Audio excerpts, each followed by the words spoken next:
Hi guys, Redneck Computer Geek here. So when you guys end up requesting videos, I do my best to look down through and decide what requests are something that I think that everybody might happen to like. And one of them has been the camera mount on the back of the mud mower. And so I wanted to start this off with saying that camera mounts on the back of ATVs and things like that have existed for years.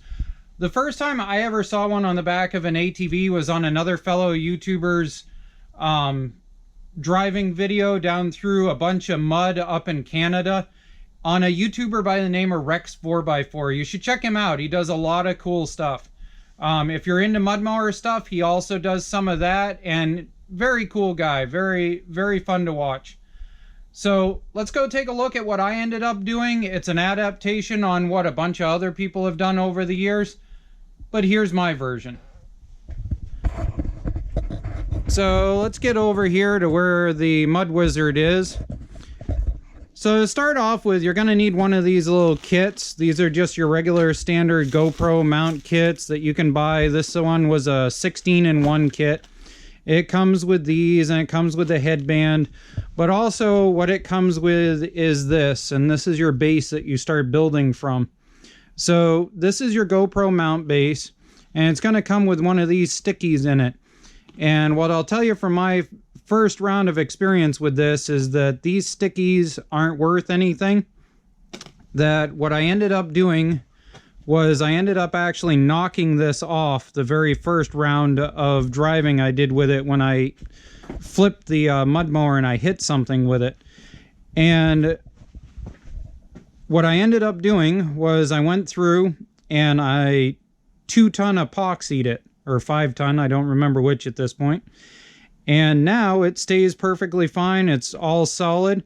This is a piece of 1.5-inch angle iron. I cut a triangle out of it and then bent it over in the vise so that I could weld it solid onto the end of a piece of 1-inch square stock.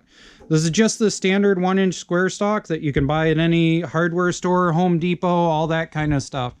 And then underneath here, I ended up discovering when I had this during a test drive. You guys never saw any of that footage. And the reason being is because this just wobbled back and forth and up and down insanely.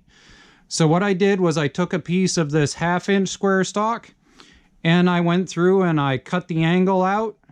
And then I came down here, and let me grab a light from behind me. Alright, so then we came down here, and what I ended up doing was cutting out this piece of plate, and I welded it to the end of the piece of square stock.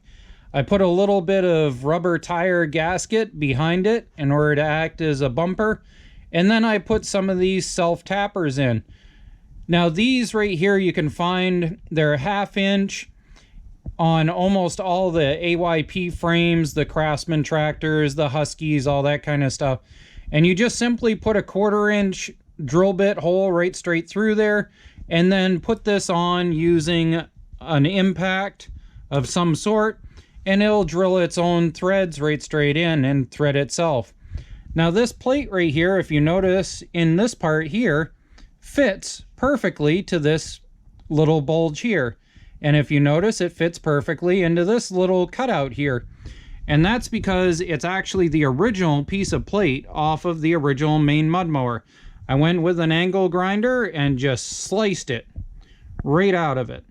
And the reason being is because there were 4 mounting holes already in the back of it. And those 4 holes line up with the factory 4 holes that already existed in the back of the machine. So sorry for the angle, but I just wanted to demonstrate how quickly this will come off with this setup. So we've got our standard impact here, and we're just going to zip these out.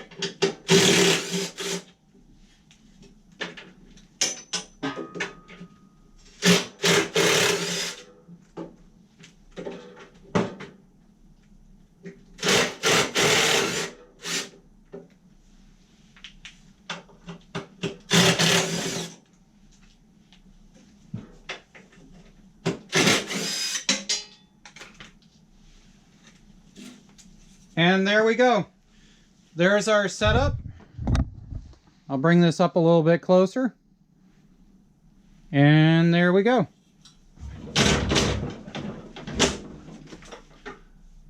So there we go. That's how I ended up doing the camera mount on Mud Wizard.